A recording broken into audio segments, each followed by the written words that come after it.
Come in, have a seat. I haven't been expecting you, but you're here for Umbris? The 5-mana, 1/1 Nightmare Horror that grows from exiling your opponent's cards? Perfect! Let's not waste any more time, but first, what is Umbris? Umbris, a nightmare horror that lurks on the dark plane of Innistrad, a spectral entity that feeds on the memories of human pain, sadness, and fear. But in order to experience such rich emotions, it requires a physical form. This physical form was trapped 100 years ago, and the then and now governing family of Troblossan made a pact with the creature. Umbris would feed off the emotions of the villagers, keeping them as an ideal workforce, but required human sacrifices in exchange. Torrens, who was hired to investigate mysterious sounds coming from a building outside the village, was unknowingly sent to his death.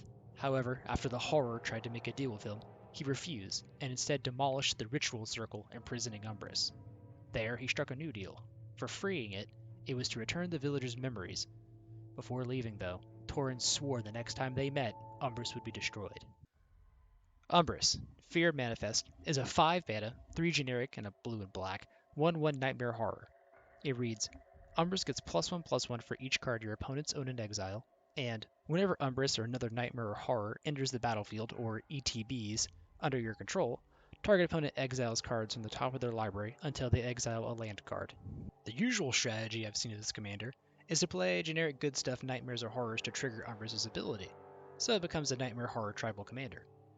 Being in a unique tribe, Umbris was more popular before the release of a better horror, but not Nightmare tribal commander, Captain Ingerthrod. Moving forward, I'm just going to refer to him as just the Captain, it's easier to say. On EDH Rec, Umbris sits as the 7th most popular Dimir commander, being roughly around 4,000 decks behind the Captain, who sits as the 4th most popular Dimir commander at the time of this video. Now, why is this? Umbris lacks card advantage or a decent tribal payoff, while comparatively the Captain gives you the following. A 3/6 menace body, another creature type of pirate, which pirates have some interesting synergies, a tribal payoff of giving other horrors menace, giving other horrors a mill trigger equal to the combat damage they deal to your opponent, and a sweet trigger at the beginning of your end step, which is stealing an artifact or creature that was put in the graveyard from your opponent's library this turn. But what if Umbris wasn't a tribal commander? Looking back at Umbris, it reads, whenever Umbris or another Nightmare or Horror ETBs under your control, target opponent exiles cards from the top of their library until they exile a land card. The key here being, whenever Umbris enters the battlefield. I took a more ETB style take on the deck where it seeks to flicker Umbris more often than just playing more Nightmares and Horrors. Before delving further, let's discuss the cards that fit in just any Umbris deck. Growing Umbris should be one of the priorities of the deck. Playing Nightmares and Horrors like Spellskite, Ravenous Chupacabra, Hullbreaker Horror, Sludge Monster, or Agraxalax will grow the commander and provide additional upsides. There's plenty more I haven't named off, but I double check the Nightmares and Horrors you're playing are decent by themselves. I would stay away from the smaller payoff creatures unless you're going the tribal route. Clone effects do well too, like Spark Double, Sakashima of 1,000 Faces, or maybe even a Vile Duplication to get that evasive flying threat. Umbris allows unique ramp creatures in the mana base. Grail Philosopher can be stupid busted if you have 3 or so horrors and someone has a Soul Ring, making Umbris' high CMC a little more alleviated. The effect only lasts until end of turn, however. Moving on from creatures, Tasha's Hideous Laughter is an easy auto-include into any Umbris deck. For 3 mana, each opponent exiles cards from the top of their library until they exile cards CMC 20 or more. This would boost Umbris' power immensely, getting to like a +10/+10 and higher assuming 3 players and several lands are hit. Mill and Graveyard Exile is an easy way to boost Umbris' power. Personally, I play Fractured Sanity over Madding Cacophony since the option to cycle with a bit of mill is better than a dead card in hand, when mill just doesn't pan out for that game. That and after Umbris has hit that 1-shot and above range, having its power go even higher is funny, but doesn't have much potential outside several cards I'm about to cover. Attacking sucks. People leave out removal and blockers as they turtle for a win con. Having a giant vanilla creature won't be enough to get past the wall of 1/1 Celestia is currently amassing. What are some ways to slip past or outright kill our opponents? For equipment, Whispersilk Cloak not only allows Umbris to slide right by your opponent's defense, but gives it more balanced hexproof, the OG keyword Shroud.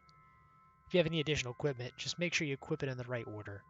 Like if you have a Shadow Spear, giving Umbris coveted Lifelink and Trample, allowing you to sustain your life while still swinging in. These next 2 are underrated win conditions, using Umbris' high power in the late game. Essence Harvest and Rite of Consumption allows you to toss damage straight upstairs, combat step be damned. Besides attacking, a Ruthless Technomancer sacking a high-powered Umbris can net a lot of mana, and can cover the additional commander attacks to replay, and then some, either ramping you or giving you access to return cards from your graveyard to your battlefield. I can go on and on about cards I have in Umbris, ones that I think aren't for me, and other ways to build it. However, my final iteration on the deck turned it into this Dimir ETB control style. ETB backs up one of the bigger problems I've had playing Umbris as a tribal commander, lack of card advantage.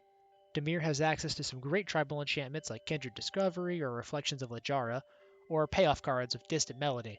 Personally, I found these weren't enough for such a niche tribe, and the clunkiness of having Umbris stick on the battlefield and waiting to then play your Nightmares and Horrors just didn't do it for me. While there are quite a few creatures that don't trigger Umbris' ability in my deck list, they more than make up for it for the value they generate. Despite this, the deck feels like it still has a unique ETB style identity, especially using niche Nightmares and Horrors to flicker. I found that I use Umbris as a mid to late game win condition, having grown in enough to one-shot, backed up by counter spells and removal.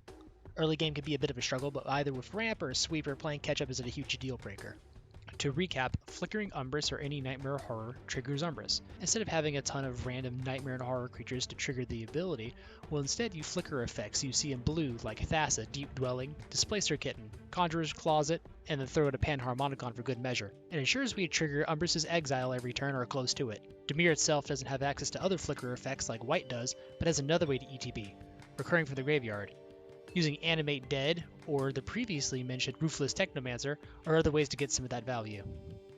However, Umbris exiling only grows itself and our opponent's frustration at us. Having supporting cast of ETB creatures for value and removal is just as important as getting those exile triggers. Starting with the value creatures, these creatures give us a card advantage on ETB. Gonti, Lord of Luxury, Atris, Oracle of Half-Truths, and Muldrifter are fun ways to get card selection or refill your hand. There's other options that didn't quite make my deck list, like Phyrexian Rager and Watcher for Tomorrow. Solemn Simulacrum, Sad Robot, solid card in general, becomes an all-star in any ETB strategy, getting basics from our deck whenever it's flickered. That and it replaces itself when we did Chump Blocker. We have some creatures that ETB as removal. Two notable ETB horrors, Ravenous Chupacabra, which destroys a creature upon entering, and Illithid Harvester.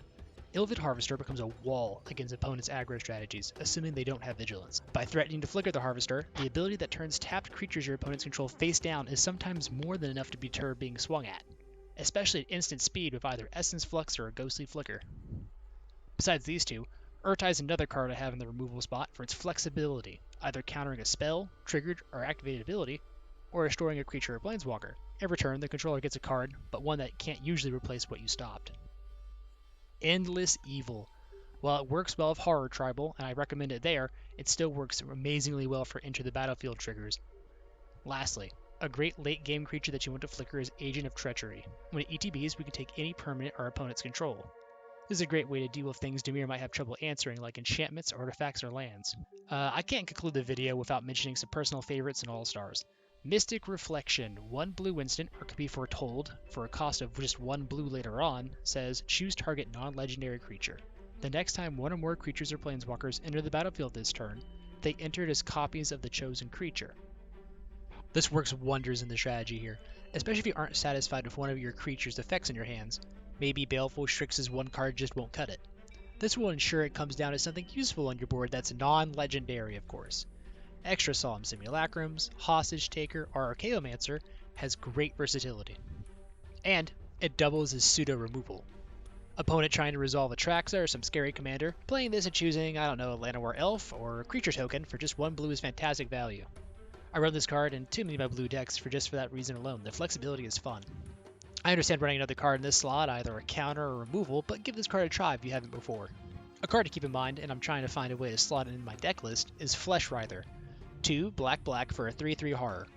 Where it gets interesting is the ability to Transfigure. I don't blame you for not knowing what Transfigure does, since this is the only card in Magic that has it. The ability reads, Transfigure, 1 black, sacrifice this creature, search your library for a creature card with the same converted mana cost as this creature and put it into play. Then shuffle your library. Play only as a sorcery. A 4-mana 3/3 body is lackluster, but it does proc our commander on ETB since it's a horror. More importantly, it can search for CMC 4, and there's a lot in the deck list. Thassa, Deep Dwelling, so we can get flicker effects on the instep, Displacer Kitten, a strong card that anytime we cast a non-creature spell we can flicker a non-land permanent, card value with Atris or Gonti, late game sacrifice triggers of Ruthless Technomancer, clone effects of Sakashima and Spark Double, Archaeomancer getting back an instant or sorcery, and finally Ravenous Chupacabra, Hostage Taker, or Urtai for removal. If there's a quality I love in a deck, it's flexibility and niche cards. Fleshwrither provides both. It's unfortunate the effect is only at sorcery speed, but that downside compared to the effect is near negligible. Finally, Candlekeep Sage is great with any style of ETB deck wanting to flicker the commander. It reads, 2 and a blue, legendary enchantment background, commander creatures you own have, when this creature enters or leaves the battlefield, draw a card. Flickering Umbris is now insane value. Leaving the battlefield from the flicker nets 1 draw, and then it re-entering is another. Even getting the commander killed upon entry while it still stings is mitigated since you get to replace it with 2 cards, it entering and dying. If it's countered, you see no cards unfortunately. Just don't get countered. I've drawn easily 6 to 10 cards or so in a game with this enchantment, probably more, but this card is highly recommended if you lead into this theme or any theme that seeks to flicker your commander in blue. For my deck, I've included some more expensive cards like Vampiric Tutor, Mana Drain, Shadow Spear, Sakashima of 1,000 Phases, and some other ones. Don't feel pressured to use such high-powered, expensive cards if it doesn't fit your pod. Instead of running cards like these, Beseech the Queen, Wash Away, and a generic clone can fit in just fine. What have you done with Umbris? I'm always looking to find new ideas, so comment them below. What have you found that works or doesn't work with this commander? If you want to see the full deck list, I've linked the deck list in the description below. Oh, that's our time for today. Hope to see you again soon and stay out of trouble. The blind eternities of the bye, guys.